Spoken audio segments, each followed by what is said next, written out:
하나님께서는 우리의 하나님이 되시고 우리는 하나님의 백성이 되는 것입니다. 이 거룩하고 온전한 관계가 우리 삶에 올바로 서 있어야 될 줄로 믿습니다. 그래서요, 오늘은 관계에 대해서 함께 나누어 보려고 합니다. 여러분과 하나님 사이의 관계는 안녕하십니까? 아멘 소리가 작아서 굉장히 안타깝지만 네, 다 속으로 다 아멘 하고 계시죠? 네, 아멘, 아멘. 아유, 아멘. 네, 우리는 안녕이라는 말을 굉장히 많이 사용하잖아요. 근데 안녕이라는 말이 무슨 뜻일까요? 저도 되게 많이는 사용했는데 무슨 뜻인지는 정확히 몰라서 한번 찾아보니까요, 아무 탈 없이 편안함을 안녕이라고 한대요. 그래가지고 다시 한번 더 여쭤볼게요. 자, 여러분과 하나님 사이의 관계는 아무 탈 없이 평안한 상태인가요? 아멘. 네, 꼭 그러시기를 축원합니다. 네. 그러면 우리가 하나님과 우리 사이의 관계가 아무 탈 없이 평안하다라는 건 무슨 뜻일까요?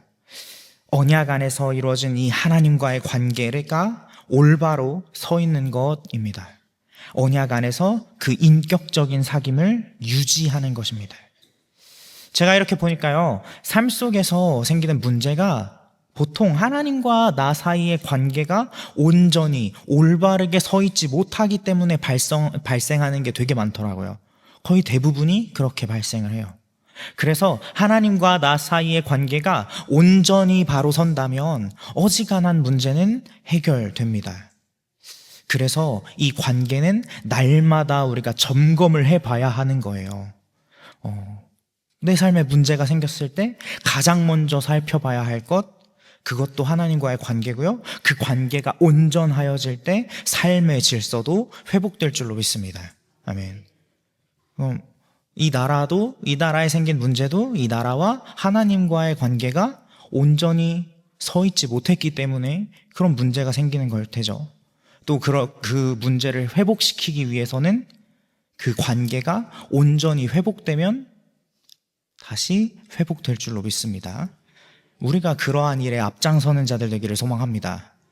네, 아멘. 네. 그럼 우리가 이렇게 관계를 온전히 한다라는 그 관계 있잖아요. 그 관계는 어떤가요? 어떤 관계일까요? 제가 하나님과의 관계에 대해서 고민을 하다가 문득 그런 것들이 궁금하더라고요. 우리가 정말 하나님과 관계가 있다면 무슨 관계를 맺었고 그 관계는 우리에게 어떤 의미가 있는지 그런 게 되게 궁금해지더라고요. 성경에 보니까 하나님과 우리 사이의 관계를 말하는 그런 표현들이 되게 다양하게 등장합니다. 아버지와 자녀, 주와 종, 목자와 양, 이 밖에 등등등 다양하게 나오더라고요. 그런데요, 이런저런 관계들도 결국 그 관계가 올바르게 세워지기 위해서는 하나님과 우리 사이에 언약이 온전해야 합니다. 하나님과 우리는 언약을 통해 관계를 맺게 되니까요. 언약이라는 건 약속입니다. 약속. 그리고 약속은 서로 살아있고 인격이 있어야 맺을 수 있습니다. 우리는 죽은 것과 약속할 수 있을까요? 죽은 것과 약속하지 못합니다.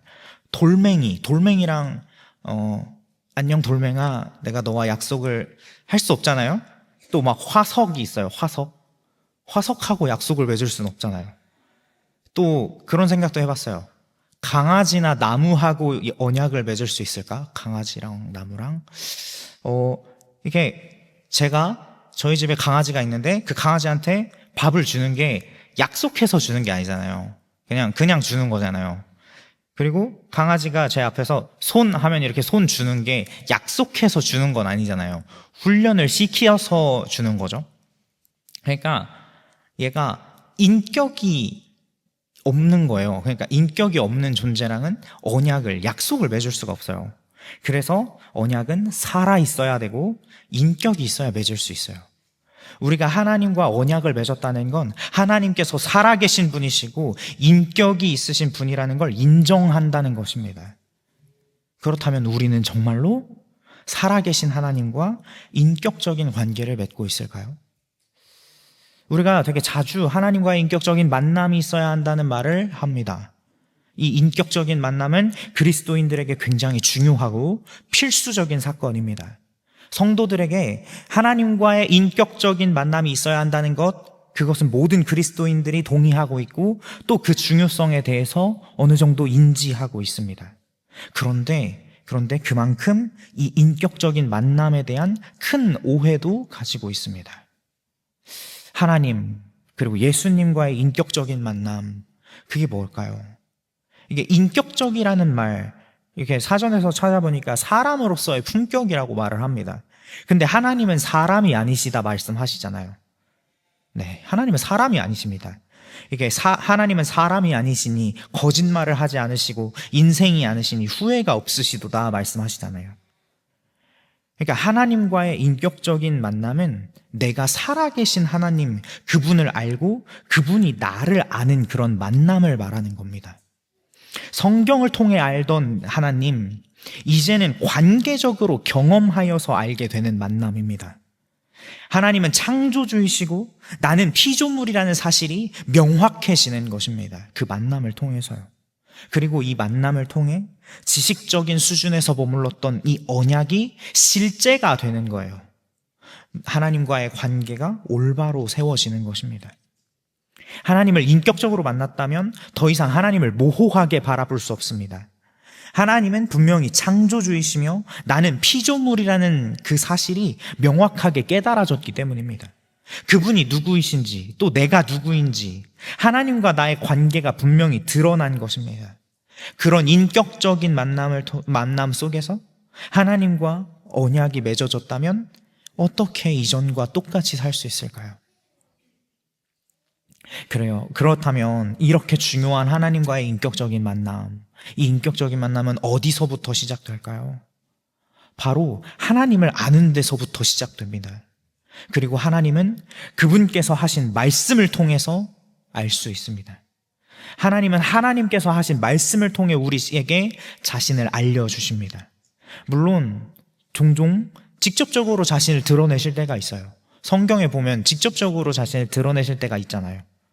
근데 하나님은 본질적으로 말씀을 통해서 자신을 계시하십니다.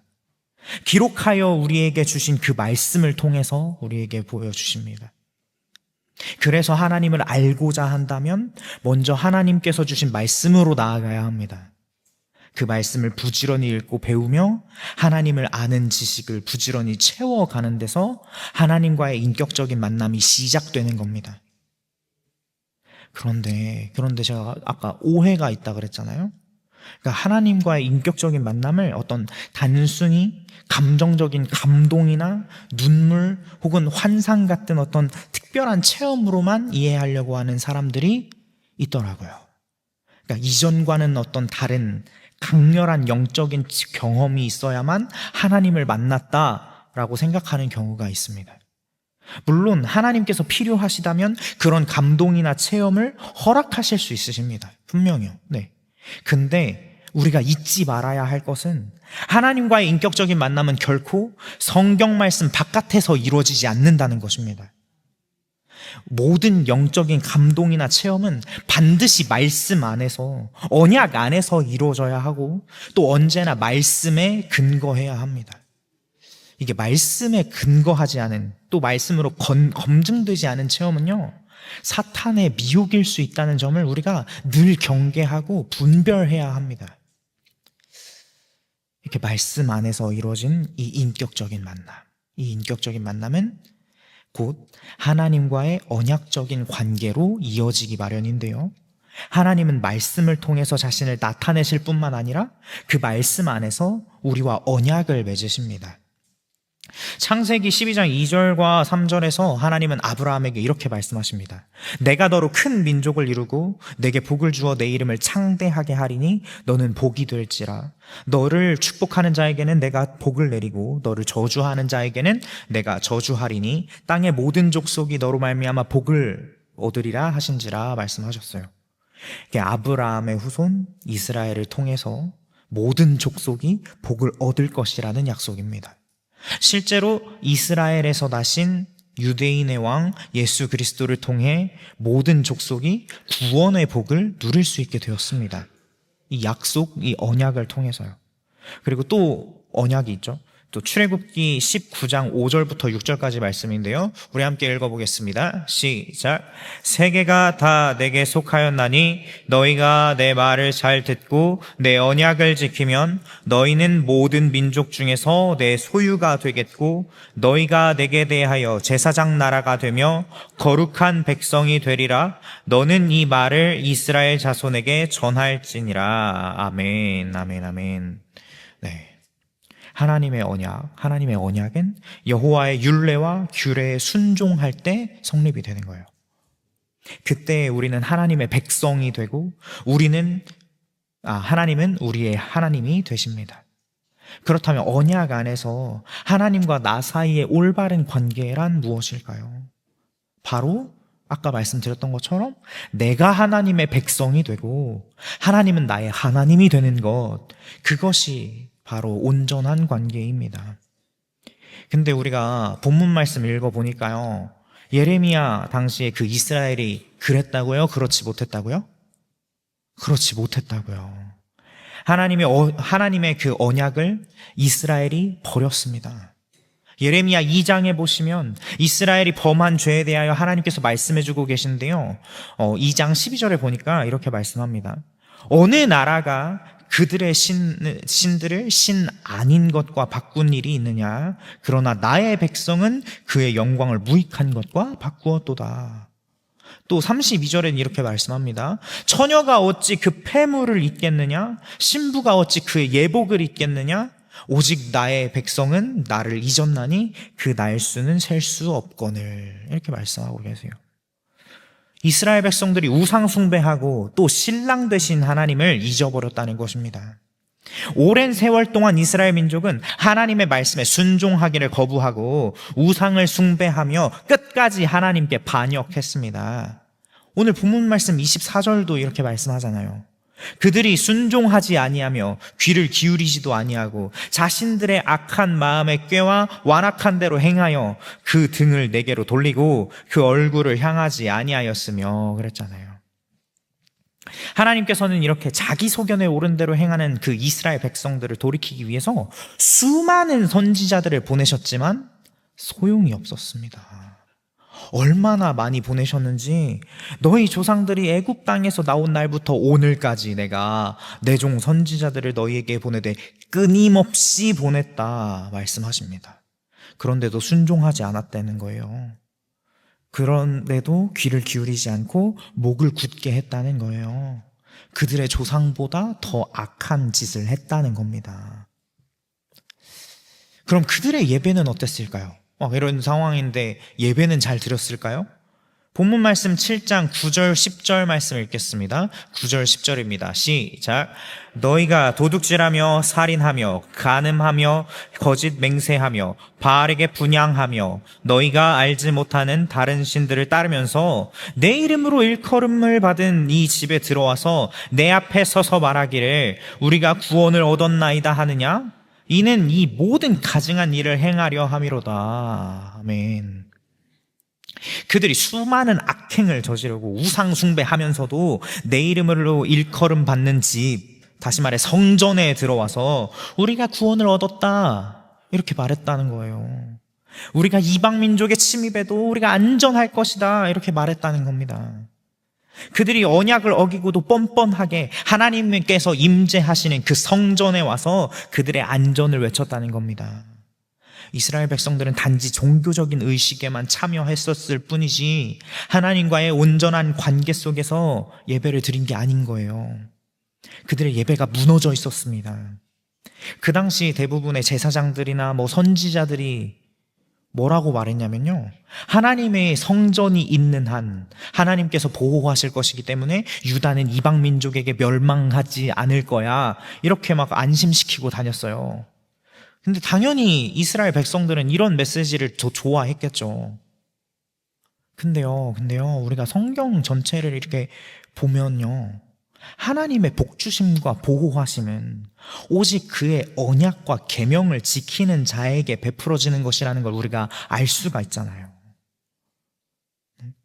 그리고 본문 말씀 21절에 보시면 너희 희생제물과 번제물의 고기를 아울러 먹으라 이렇게 말씀하시는데요.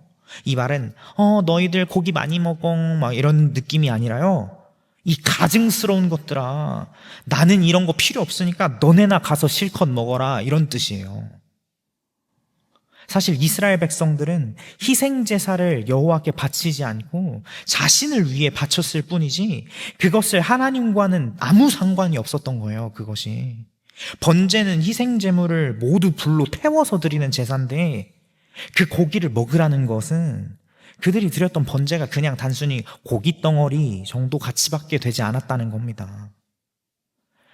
번제는 사람들을 회개로 이끌기 위해서 있는 건데 백성들은 언약을 어기고 희생제사를 더럽힌 거예요. 그래서 이제는 그것이 하나님 앞에 가증스러운 것이 되고 말았습니다.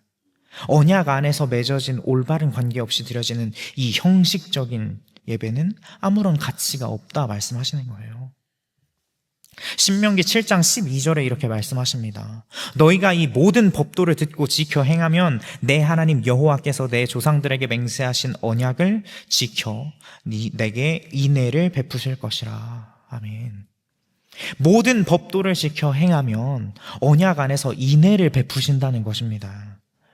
이스라엘 백성들이 언약을 지키고 하나님과의 올바른 관계를 회복하지 않은 채 성전 그 자체만을 의존한다면 그것은 또 다른 우상 숭배일 뿐인 것입니다. 그래서 어떻게 하시나요? 하나님께서 그래서 그들을 심판하시잖아요. 이방 민족들을 몽둥이 삼아서 유다와 이스라엘을 심판하십니다. 이스라엘이 언약 안에서 하나님과의 관계를 온전히 세웠을 때는 그들이 하나님께 충성하였고 신부처럼 하나님을 사랑했다고 말씀했는데 지금은 이스라엘을 삼키려고 했던 이방 민족들이 받았던 그 벌을 이스라엘 자신이 받게 된 거예요. 언약 안에서 하나님과의 올바른 관계를 세운 사람은 하나님의 말씀을 듣고 지키며 준행합니다. 왜냐하면요, 하나님과 나 사이의 관계가 이제 단순한 개념이 아니라 실제임을 깨달았기 때문이에요. 언약의 말씀이 내 삶 속에 실제가 되었고 나는 창조주 하나님과 진정한 사귐을 누리게 된 것입니다. 그래서 하나님의 말씀을 듣고 지키며 준행하는 삶을 살아가는 것입니다. 이 지킨다라는 것은요, 히브리어로 샤마르라고 해서 간직, 사수, 보존을 의미합니다. 말 그대로 지키는 거예요. 그냥 지키는 게 아니라 울타리 쳐서 지키는 겁니다. 우리 생각해 볼까요? 울타리는 왜 치는 거죠? 울타리는 안에 있는 것을 지키려고 치고 또 울타리 바깥에 있는 것이 울타리 안에 있는 것, 그것이 침범하지 못하게 또 구별하기 위해서 칩니다. 나가지 못하게 막고 들어오지 못하게 막는 것입니다. 이처럼 말씀을 울타리 쳐서 보호해야 한다는 것입니다. 간직하고 사수하고 보존해야 합니다. 애써서 채운 말씀이 빠져나가지 못하게, 그리고 세상의 메시지가 들어오지 못하게 지키는 것입니다. 여러분, 세상의 메시지가 들어오면 어떻게 될까요? 세상의 메시지가 들어오면요, 원래 있던 것이랑 섞여버려요. 울타리가 없으면 섞이거나 그 세상 메시지로 대체돼 버립니다. 하나님의 창조 질서를 무너뜨리는 공산주의, 사회주의 사상을 기독교적인 것처럼 잘 포장해서 지금 선전하고 있잖아요. 예수님을 사회주의 운동가로 만들어버리는 세상입니다. 그리고 목사라는 이름으로 동성애도 사랑이라고 말하고 있고 또 그들을 하나님의 이름으로 축복하잖아요. 또 웃긴 건요, 동성애는 죄라고 반대하면서 공산주의는 찬성하더라고요. 섞여버리는 거예요. 다른 복음에 열광하는 겁니다.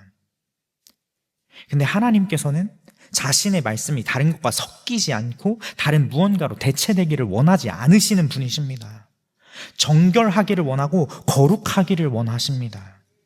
구별되지 않으면요, 섞이고 대체됩니다. 그래서 울타리 쳐서 보호해야 하는 겁니다.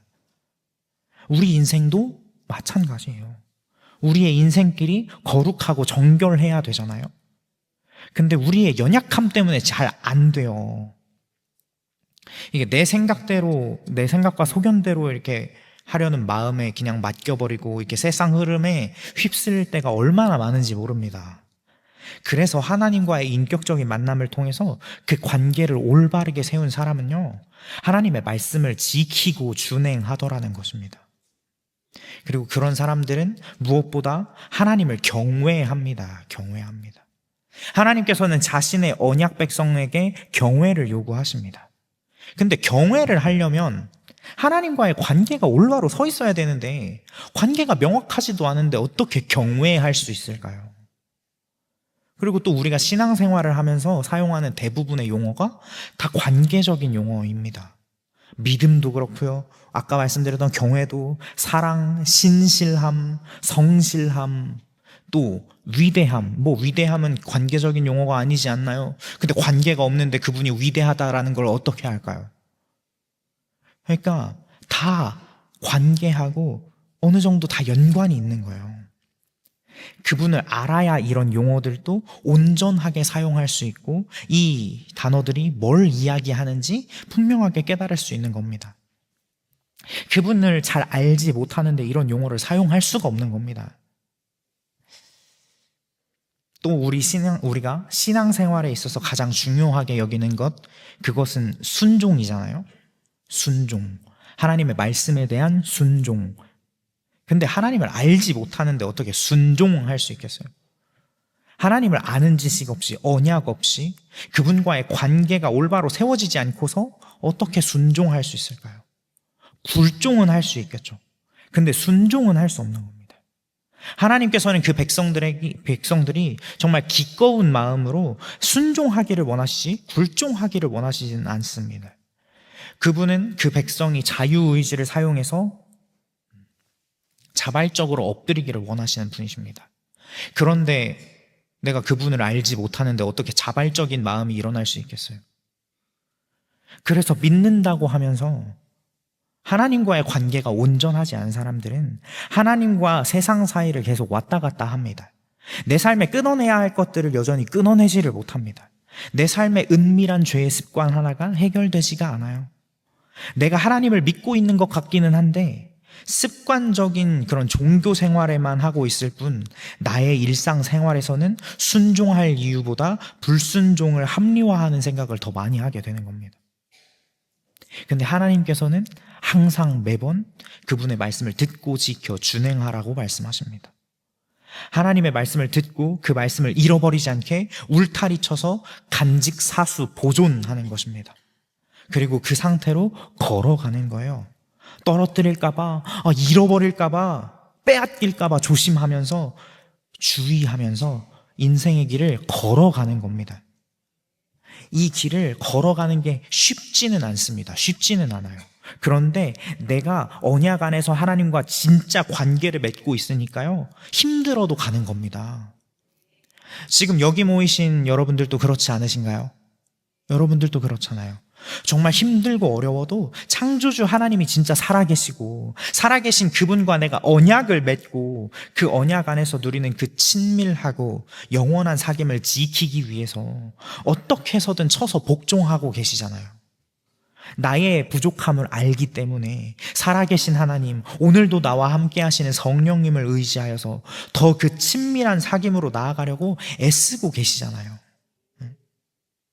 그런데 그런 지켜 준행하는 삶의 모습이 없다는 건요, 아직 그 하나님을 인격적으로 만나지 못했거나 언약을 잃어버리고 하나님과의 관계가 온전히 서지 못한 것입니다. 그래서 당장 나에게 도움이 되고 이익과 만족을 주는 것을 따르게 됩니다. 그리고 그런 인간관계를 더 중요하게 여깁니다. 그런데 우리가 너무나도 잘 알고 있는 것처럼 우리는 두 주인을 섬길 수가 없잖아요. 기껏 자유를 얻었더니 다시 종이 되기를 자처하는 꼴이 되면 안 되는 거잖아요. 이런 다시 종이 되기를 자처하는 사람들에게 하나님은 단지 부담스러운 양심의 최소한의 선 정도로만 작용할 가능성이 높습니다. 그런데 하나님은 어떤 도덕적인 양심이나 선 정도로 그치시는 분이 아니라는 것을 우리가 너무나도 잘 알고 있잖아요. 하나님은 영원하신 왕이신 줄로 믿습니다. 예레미야 10장 10절에 이렇게 말씀합니다. 오직 여호와는 참 하나님이시요 살아계신 하나님이시요 영원한 왕이시라. 아멘. 근데 그런 하나님이요, 우리와 관계를 맺고 싶어 하신다는 거예요. 언약을 맺고 싶어 하십니다. 맹목적인 숭배를 바라는 게 아니라 사귐을 원하십니다. 그래서 호세아 6장 6절에 이렇게 말씀하십니다. 나는 인애를 원하고 제사를 원하지 아니하며 번제보다 하나님을 아는 것을 원하노라. 아멘. 하나님께서 알기를 원하신대요. 우리가 하나님을 알기를 원하신대요. 이 안다라는 게 야다라고 해서 이 단어는 경험해서 아는 것을 말합니다. 하나님의 말씀, 하나님을 말씀으로 알고 그 말씀으로 알았던 말씀을 하나님을 경험함으로 아는 것입니다. 또 하나님께서는 이렇게 말씀하십니다. 예레미야 7장 22절부터 23절까지 말씀 읽겠습니다. 시작. 사실은 내가 너희 조상들을 애굽 땅에서 인도하여 낸 날에 번제나 희생에 대하여 말하지 아니하며 명령하지 아니하고 오직 내가 이것을 그들에게 명령하여 이르기를 너희는 내 목소리를 들으라. 그리하면 나는 너희 하나님이 되겠고 너희는 내 백성이 되리라. 너희는 내가 명령한 모든 길로 걸어가라. 그리하면 복을 받으리라 하였으나. 아멘. 하나님께서 이스라엘 백성들에게 원하셨던 건 번제나 희생제가 아니라 내 목소리를 들으라 였습니다. 내 목소리를 청종해라. 듣는 것은 항상 지키고 준행하는 것이 세트로 옵니다. 그래서 하나님께서 원하셨던 것은 이스라엘 백성들이 그분의 말씀을 듣고 지키며 준행하는 것이었어요. 그렇게 하면 나는 너희의 하나님이 되고 너희는 내 백성이 되리라는 것입니다. 내가 명령한 모든 길로 걸어가면 복을 받으리라는 거예요. 하나님은 절대로 우리를 억압하거나 괴롭히시는 분이 아니잖아요. 오히려 그분의 백성들이 복을 누리기를 원하시는 분이십니다. 내가 명령한 모든 길로 걸어가면 복을 받는다 말씀하시잖아요.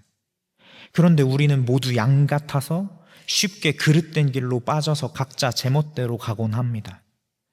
오늘도 그랬어요.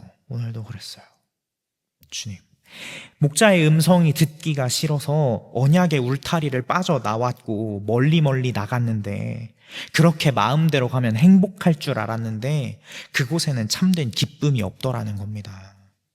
하나님께서 분명히 말씀하십니다. 내가 명령한 모든 길로 걸어가라. 그리하면 복을 받으리라. 언약 안에 있을 때 비로소 복이 임하는 것입니다. 우리가 언약 안에 거할 때 언약이 우리를 지키는 것입니다. 사랑하는 여러분, 하나님의 목소리에 귀를 기울여서 언약 안에서 참된 복을 누리시는 저와 여러분들 되시기를 간절히 소망합니다. 말씀대로 사는 것이 축복인 줄로 믿습니다. 근데 말씀대로 행하는 것이 축복인데 말씀에 명확하게 해라 하지 말아라 이렇게 나오지 않은 부분들은 어떻게 해야 할까요? 근데 이게 신앙생활을 오래 하신 분들 중에서도 술 마시면 지옥 가나요? 담배 피우면 지옥 가나요? 게임하면 지옥 가나요? 가요 들으면 지옥 가나요? 이런 것들이 궁금하신 분들이 종종 있어요. 이게 술, 담배 하고 게임하고 대중가요 듣고 한다고 해서 하나님께서 너 심판이야, 너 지옥이야 하지는 않으시겠죠. 그런 행동들 때문에 심판받을지 안 받을지 우리가 단언할 수는 없겠지만 분명한 것은 그것들이 하나님과의 관계에 결코 도움이 되지 않는다는 사실입니다. 만약 이것들 때문에 하나님과의 관계가 끊어지게 된다면 그 결과는 내가 감당해야 돼요. 심판날에 어떤 핑계를 댈 수가 없잖아요. 그러니까 우리가 하나님과의 관계를 무너뜨리는 모든 것에 대해 신중하게 분별하고 주의하는 삶이 필요합니다. 보통 또 음주의 원인이 인간관계라고 하잖아요. 근데 인간관계 지키려다 오히려 하나님과의 관계가 무너지는 경우가 많습니다. 사실 진정한 인간관계는 하나님과의 관계를 바로 세울 때 시작됩니다. 하나님과의 하나님과는 인간관계를 맺을 수 없으니까 하나님과의 올바른 관계를 맺을 때 인간관계도 자연스럽게 회복되고 견고해지는 겁니다. 모든 관계의 근원이 하나님과의 관계에서 시작되기 때문입니다. 그래서 인간관계를 바로 세우기 위해선 먼저 내 인간관계들을 하나님 앞에서 정리해야 합니다. 고린도전서 10장 23절 말씀을 함께 읽겠습니다. 시작. 모든 것이 가하나 모든 것이 유익한 것은 아니요 모든 것이 가하나 모든 것이 덕을 세우는 것은 아니니. 아멘. 모든 것이 허용되었다고 해서 다 유익한 것은 아니고 모든 것이 덕을 세우는 것도 아닙니다. 인간관계도 마찬가지로 때로는 정리할 필요가 있는 거예요. 만약 세상적인 이유 때문에 이걸 정리하지 못하는 인간관계가 있다면 그 관계는 하나님과의 관계를 방해하는 우상입니다. 우리의 믿음은요, 관계적이에요. 우리의 믿음은 관계적입니다. 믿음이라는 것은 무슨 뜻일까요? 히브리어로는 에무나라고 하는데 이 단어는 아만이라는 어원을 가지고 있습니다. 이 단어는 아기가 부모 품에 안겨서 기대어 있는 모습을 말합니다. 아기가 부모를 신뢰하는 거예요. 하나님을 그렇게 신뢰하는 겁니다. 아기가 부모 품에 안겨 있는 것처럼 신뢰하는 거예요. 그럼 우리의 신뢰의 내용은 뭐죠? 우리가 신뢰하는 것은 예수 그리스도의 신실하심입니다. 언약에 대하여 신실하게 행하신 우리 예수 그리스도를 믿는 믿음이에요. 이 신실함을 통해서 하나님의 언약이 이루어질 것을 신뢰하는 것입니다. 1.1획도 땅에 떨어지지 않고 말이죠. 사랑하는 성도 여러분, 우리가 하나님과의 관계를 올바르게 세울 수 있기를 소망합니다. 그래서 이 언약 안에서 인격적인 사귐을 누릴 수 있기를 축복합니다. 그래서 이제 마지막이에요. 그러면 이 관계 어떻게 세울 거냐는 거예요. 무너졌는데 그럼 다시 세워야 되는데 어떻게 세울까요? 자, 다시 언약으로 돌아가는 거예요. 다시 말씀 듣기를 사모하는 겁니다. 우리 본문 말씀 23절에 이렇게 말씀하시잖아요. 23절에 시작. 오직 내가 이것을 그들에게 명령하여 이르기를 너희는 내 목소리를 들으라. 그리하면 나는 너희 하나님이 되겠고 너희는 내 백성이 되리라. 너희는 내가 명령한 모든 길로 걸어가라. 그리하면 복을 받으리라 하였으나. 아멘. 하나님께서 명령하신 것, 그분의 목소리를 듣는 것입니다. 우리가 그렇게 해야 된다는 거예요. 다시 하나님과의 언약을 세우기 위해 하나님께서 명령하신 그 말씀 듣기를 사모하는 겁니다. 그렇게 관계를 회복시켜 나가는 거예요. 다시 세운 언약을 떠나지 않는 겁니다. 하나님의 목소리에, 하나님의 말씀에 귀를 기울여서요. 또 그 들은 말씀을 잃어버리지 않게 마음에 울타리 치듯이 간직하고 보존하고 사수하는 겁니다. 그리고 그 상태로 오늘 하루 내게 주어진 그 인생을 걸어가는 거예요. 막 뛰어가는 게 아닙니다. 한 걸음을 잘 내딛는 거예요. 한 걸음을. 천천히 가도 되니까 올바른 방향으로 걸어가는 겁니다. 그리고 여호와 하나님을 아는 것에 더욱 힘쓰는 것입니다. 우리가 하나님의 힘써 알아야 합니다. 그분은 어김없이 우리에게 오시는 분이십니다. 해가 지고 저녁이 되면 어김없이 새벽이 오는 것처럼 하나님께서는 분명히 다시 오십니다. 하나님께서는 단지 형식적이고 종교적인 의식이 아니라 인애를 원하시고 하나님을 아는 것을 원하십니다. 그래서 우리가 하나님의 말씀 듣기를 사모하고 하나님을 아는 것에 더욱 힘쓰는 것, 이것을 정말 애쓰고 수고하며 이루어내야 해요. 근데 이렇게 막 말씀드리면 되게 어려워 보이는데요, 결국에는 하나님의 말씀 그 자체를 읽어야 한다는 말씀이고요, 또 부지런히 읽고 낭독하고 또 암송하고 마음에 새기는 것입니다. 세상에 빼앗기지 않게요. 사랑하는 우리 주님께서 기록하여 주신 이 말씀, 내가 빼앗기지 않게 마음에 넣어서 간직하고 사수하고 보존하는 것입니다. 오늘 이 자리에 모이신 모든 분들이 날마다 하나님의 말씀으로 마음을 가득 채우시는 분들이 되시기를 소망합니다. 하나님께서는 그러한 자와 함께 하십니다.